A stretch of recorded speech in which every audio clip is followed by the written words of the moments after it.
Okay, this is question 1. It asks us to reflect this triangle in the x-axis.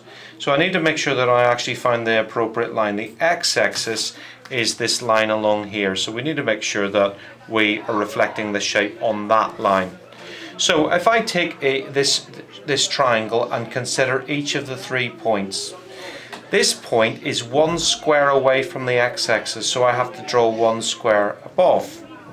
This point is 4 squares away from the x-axis, so if I go 4 squares above the x-axis, I have that point.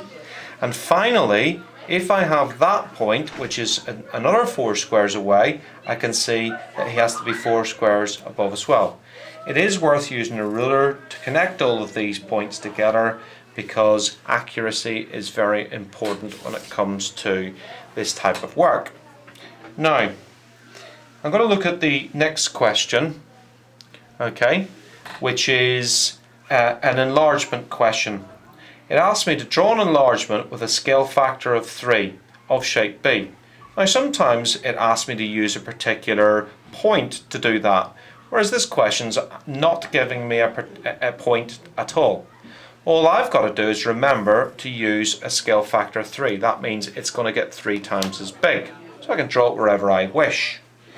This shape is 2 squares tall, so I've got to draw a shape which is 6 squares tall.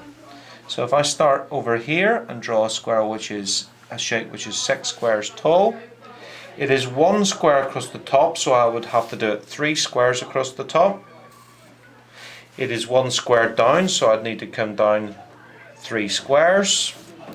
It is 2 squares across, so I'd need to go across 6 squares.